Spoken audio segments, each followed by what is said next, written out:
Malam ini, seluruh negara menanti detik Hari Raya. Tapi bagi Pak Cik Din, seorang pekerja alam flora yang sebatang kara, esok bukan hari untuk berehat. Setelah diperkenankan oleh duli-duli yang maha mulia raja-raja, maka adalah dengan ini saya mengisytiharkan bahawa tarikh Hari Raya Puasa bagi negeri-negeri seluruh Malaysia. Esok raya. Aku kena kerja besok pagi. Yelah, sampah mana tahu raya.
Sampah macam ni kena masuk tong kita semula.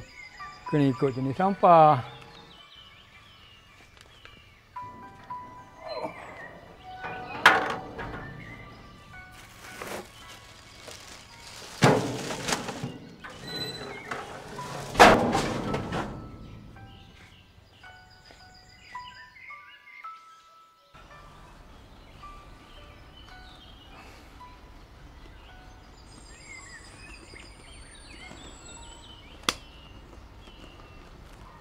Pakcik, pagi raya pun kerja lagi? Cik Mahaz ni tak balik kampung ke? Nah, ambil ni. Kita makan sama-sama. Tak payah susah-susah lah. Dalam alam flora, kita bukan saja jaga kebersihan, tapi kita juga jaga satu sama lain. Kampung boleh tunggu, Pakcik. Tapi kalau kita tak jaga bumi kita, siapa lagi? Ini semua hasil kerja keras Pakcik dan rakan-rakan. Bandaraya bersih, sisa dikitar semula, dan kita semua dapat sambut raya dengan selesa. Betul tak, Cik? Betul. Jom Pakcik, ni makan sikit ni. Ni hasil kerja tangan isteri saya ni. Sedap, Pakcik. Alhamdulillah. Alam Flora mengucapkan selamat Hari Raya Aidilfitri. Maaf zahir dan batin.